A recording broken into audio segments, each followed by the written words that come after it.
विनय जी, ये फेलून की बहर में एक दो एक लेने वाला मसला बहुत पेचीदा है। यहाँ इतने सालों में मैंने ये अनुभव किया है कि इस मसले पर सभी गज़लकारों में 50-50% धारणा है। आधे लोग ये मानते हैं कि दो दो में एक एक अगर लेते भी हैं तो वो साथ में एक एक आना चाहिए, अगल बगल में, इधर उधर, दो के इधर और इधर नहीं आना चाहिए। एक धारणा यह है। दूसरी धारणा यह है कि एक दो एक को लिया जा सकता है। अ, एक दो एक को करके दो दो यानी चार किया जा सकता है।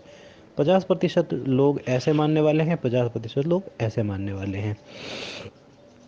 मुझे सबसे पहले आदरणीय दरवेश भारती सर ने टोका था। मेरी एक गज़ल थी कि माँ की बातें गांठ बांध कर लौटा है, कुछ सौगातें गांठ बांध कर लौटा है।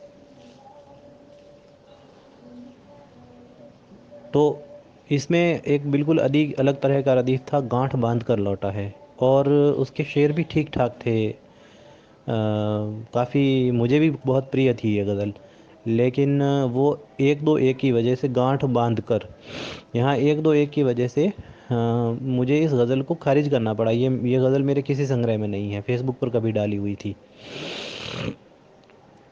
तो जब दरवेश भारती सर ने मुझे इस फेलून के बारे में जब समझाया, तो मैंने समझ लिया था। लेकिन क्या होता है ना, कई बार कुछ चीज़ें हम स्वानुभव जो है वो हमें सिखाता है।